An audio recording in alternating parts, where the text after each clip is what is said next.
Here's our devotional for week 1, day 3, a great light. The people who walked in darkness have seen a great light. Those who lived in a land of deep darkness, on them light has shined. For the yoke of their burden and the bar across their shoulders, the rod of the oppressor, you have broken as on the day of Midian. For all the boots of the trampling warriors and all the garments rolled in blood shall be burned as fuel for the fire. For a child has been born unto us, a son given to us. Authority rests upon his shoulders, and his name is Wonderful Counselor, Mighty God, Everlasting Father, Prince of Peace. Isaiah 9, chapter 9, verses 2, 4 through 6.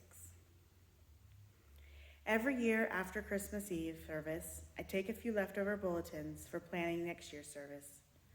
One year, I took one whose owner had made little notes in the margins. Next to the lines about warrior boots and garments rolled in blood, the person had written exclamation point, exclamation point, exclamation point. For centuries, Christian tradition has believed the coming of Christ is foretold in this passage and read it at Christmas time. The language is beautiful. The people walking in darkness. A child has been born for us. Wonderful Counselor, Mighty God, Eternal Father, Prince of Peace. But I wonder if we avert our eyes from those piles of burning boots and bloody clothes. Like the anonymous note taker, perhaps we are shocked at first, but quickly move on to the more familiar Christmas story. Are blood and war really so out of place at Christmas time or any time? War was looming for the Israelites and Judeans when Isaiah made his prophecy. The violence of the Roman occupation was very real for the Jews of Jesus' time. Lucy must have walked into the wardrobe with the bombings and fires of the London Blitz still burning in her mind's eye.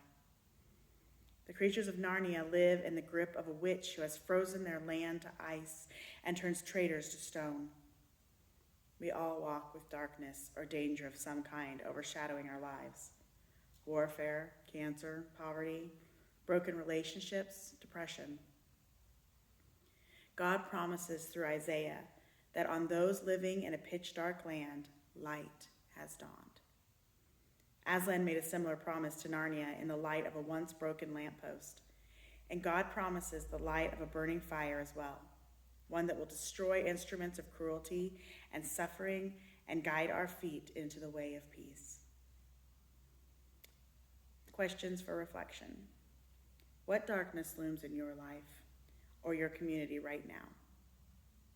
What boots or bloodstained clothes are you longing for God to destroy? And the holidays are a time when many people struggle with emotional darkness. If this is a difficult time of the year for you, consider drawing or doodling a picture that depicts what the darkness feels like. Then draw or doodle a picture of the light that you are longing for.